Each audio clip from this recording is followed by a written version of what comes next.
I just hate losing. Basically, I hate losing in anything.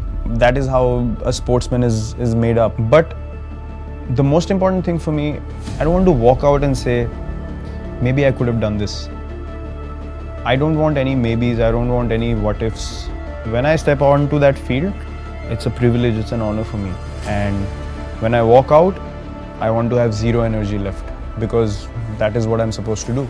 That is why I'm selected. I'm not selected because I'm privileged or I should be comforted because I've reached the highest level. No, however hard I've worked for age group cricket, this has to be a constant 10 times hard-working process on a daily basis, because I'm representing my country, and there couldn't be a bigger honor for me. Every time that I step onto the field, I don't want to leave any stone unturned. I hate having the feeling of maybe I could have gone for that catch, maybe I could have pushed an extra yard for an extra run.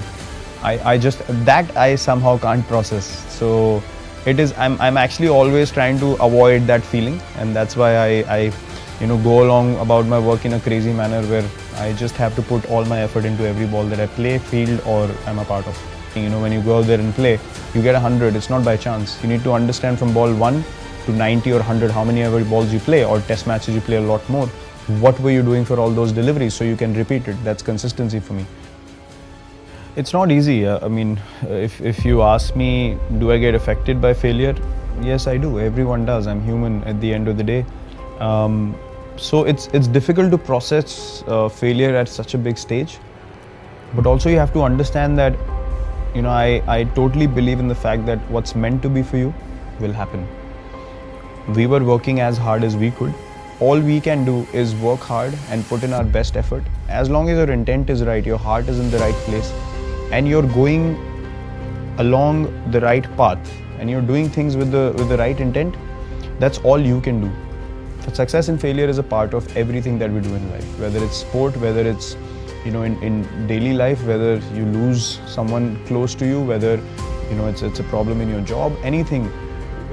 It is the truth of life, and you need to be able to accept both with grace. That's the thing that I've learned. You can't go gung-ho when you succeed. You can't say, oh, I'm the king of the world, or we are invincible now. And when you fail, you can't beat yourself down so much that you can't get up again. So I think you need to feel the hurt. You need to feel, where could I have done things differently?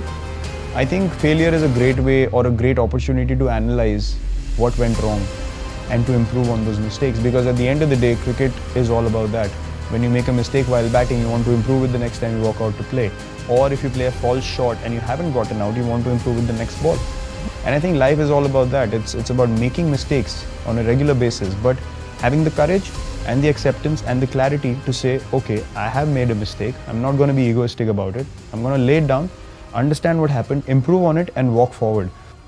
We want to give our best effort possible, but if you focus on things which are only based on success and numbers and results, I don't think you can enjoy the process. And we as a team, we play so well because we enjoy the process. We enjoy being in difficult situations and coming out on top. Basically, what we are doing on a daily basis is competing with ourselves. How good can we be when we are put under pressure? It's not about coming up against someone or trying to prove someone else wrong. It's about bringing our own standard of cricket higher and higher on a daily basis and setting examples, the right examples for the next generation to take over whenever that happens. This was actually end of 2012 actually, when we came back from Australia, and I figured out the difference or the gap that we have with other countries. And I thought, if we don't change the way we are playing, or I don't change the way I'm playing, or the way I'm training, or thinking, or eating, I can never be among the best players in the world. And there's no point in just competing if you don't want to be the best. So I had played IPL from 2008, 9, 10, 11, and then 12. IPL 12 was, I was playing for India. I was playing for the national team at the highest level, but I hadn't got the success, that some of the established players did. And IPL 2012 again had a really bad IPL season, and I was not disciplined at all in terms of my eating and my fitness. I mean, I can't even relate to that guy anymore that I was. I remember coming back home and I came out of the shower, the team didn't do well. I came out of the shower, I looked at myself in the mirror and I was like, you can't look like that if you're an international cricketer. You know, I was like, how the hell are you gonna continue like this if you don't take care of yourself? That's the time it hit me, you know, and boom, from next day onwards, I just changed everything about my diet. Hitting the gym 2 hours a day, just taking a day off in a week, eating proper lean food. I got away from all kinds of junk. I did not have a cheat day at all, and within 8 to 10 months I lost about 6 or 7 kgs, and then from then on it became such an addiction because I saw the results on the field. I felt quicker, I felt lighter, felt more focused, and then I was like, man, this is the path I want to walk. So everything became a learning process for me, and I kept learning and learning and learning, and now I have a total understanding of my physique because I want to maintain the standard that I'm playing at now till the time I finish. You know, I don't want to be standing in the field and not being able to move the way I do right now. It's just not in me to play like that. If I can't do that, I will stop.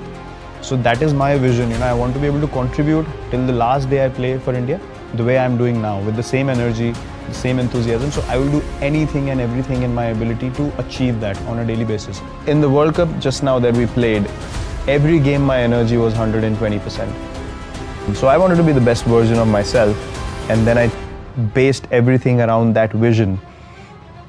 And then my training, my diet, my approach towards the game, everything changed.